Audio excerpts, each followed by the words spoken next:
Hi there, my name is Kelly Bush. I am the Marketing Director for the Change Agents Group with RE/MAX Results. And I am joined today by Kelly Krueger. She is one, I don't know where I should point here on Zoom. It's always so complicated. Kelly is our fantastic transaction coordinator, and she's also one of our agents. And so she knows anything and everything related to buying and selling. So I'm so glad that you've joined me today, Kelly. Thank you for having me. Now, as a team, we know that change is hard. In fact, it's why we exist. We know that navigating the real estate market can be a little scary, and so we exist to help you navigate it from start to finish, whether as a buyer, a seller, or as an advocate for a loved one. And we help in a variety of different ways. And in this video, we want to tackle the topic that sellers often get a little anxious about, and that's how do I sell my house smoothly when I own pets, right, Kelly? Sellers can get a little anxious about this. Most definitely. Now, you're a pet owner. I am. I have 2 dogs and 1 cat, and we do have a mouse upstairs, but he's contained, so. Well, that's a little helpful. So you know what it means to have a pet and to love them, but also that it can be a little challenging sometimes to wrangle them when people come over to your house. Definitely. All right, well, let's get started by tackling the big question. Now, before I even list my house as a seller that owns pets, what should I do? Well, the biggest thing that you can do is clean. If your pet has made little accidents on the carpet, I would suggest to remove those stains as best you can, either by doing a professional carpet shampoo, or if you have a do it yourself, or if you have a carpet cleaning machine yourself, I would try to get those up and out of there as much as possible. Definitely, if you have a cat, I would, this might be a good time to actually change the litter box, the whole box, and replace it and put new litter in, just to get rid of the old litter box and the possible smells that you might not notice anymore, because you can become nose blind. So I would just definitely take care of those areas first. If you have a patio door that has the cute little puppy smudges, we call them love smudges at our house. Clean out or clean the inside of your windows, and if possible the outside, just to make those surfaces clean. And just basically do a good thorough cleaning, vacuuming, dusting, try to get as much pet hair as possible. I know that can be difficult, especially in springtime, but get rid of as much hair as possible, and kind of try to make it look like you don't own a pet, but obviously it'll be a never-ending challenge because you do. You do. I like how you say that, like kind of refresh what you already have. That's a good way to look at it. Now, you're a seller, you've put your house on the market, and now people are going to start coming to your house. What should you do as a pet owner before showing? Definitely, you will want to walk around the outside of your house, front yard and backyard. Front yard, definitely if the dog has access to it. And definitely the backyard, to go around and pick up the little deposits that they like to make in our yard.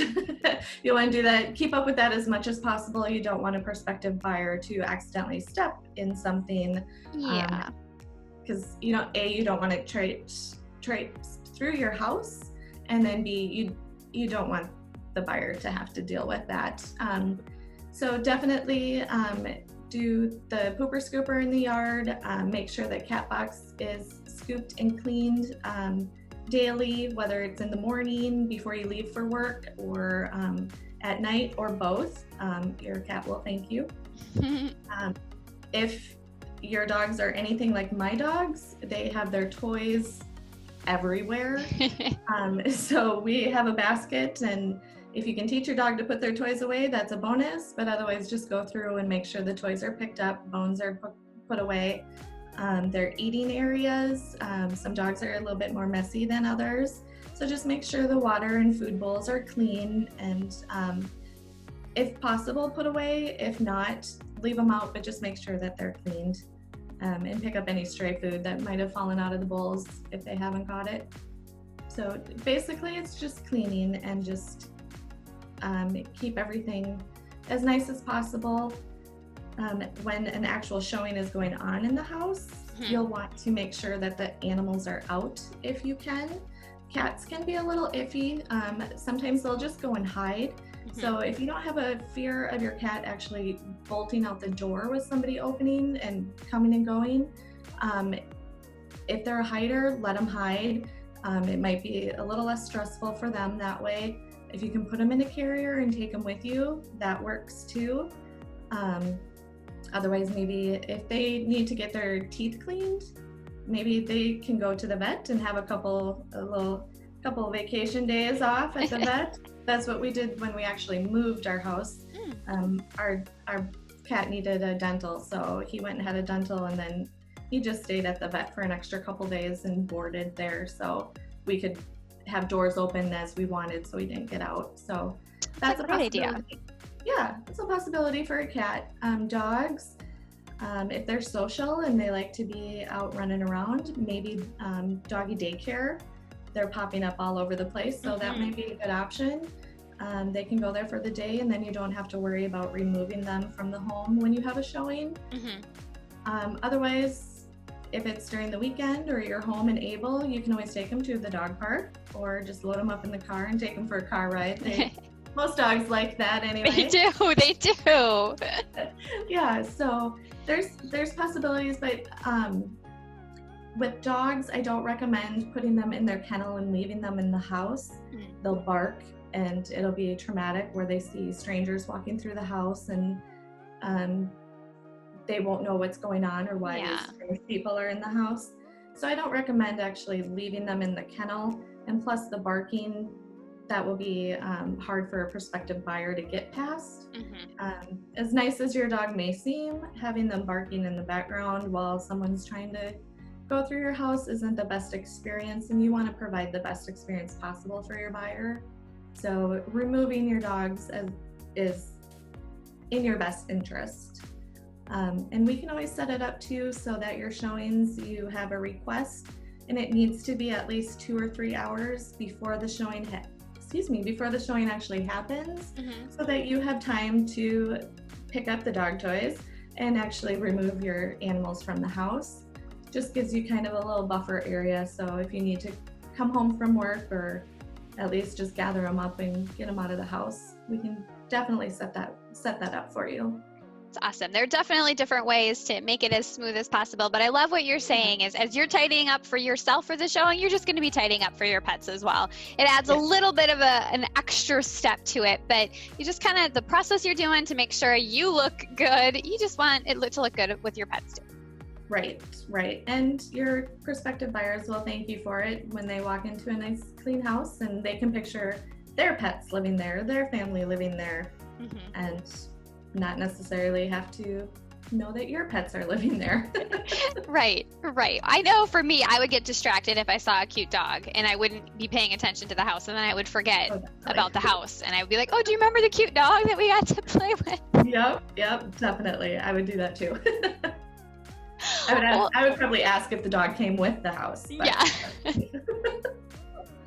Oh, I love it. Well, this is super helpful. I think that it is great for sellers that are pet owners, just to help them kind of not just be anxious about it, but kind of figure out how to overcome any anxieties related to selling with pets. So this is awesome, Kelly. Thank you so much for joining me today. You're very welcome. Yes. My goodness, I am having trouble speaking today. But we also want to thank you for watching. We think it's so important to share what we know, but we can't share it unless you watch. So we so appreciate you watching. And if you know of anyone that is thinking of selling their house that is a pet owner, we'd love it if you shared this with them. If you have any questions or concerns about selling, and whether with a pet or not, you can certainly get a hold of Kelly in lots of different ways. But Kelly, what's the best way for someone to get a hold of you? The best way is probably going to be through email, and you can reach me at Kelly, Kelly, at thechangeagent.net. So Kelly at thechangeagent.net.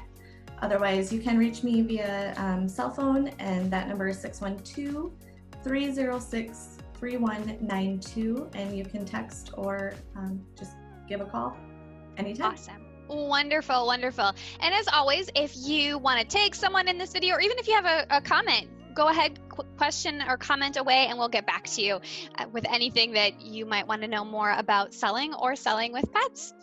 Until next time, everyone, remember, change is hard, but we can help.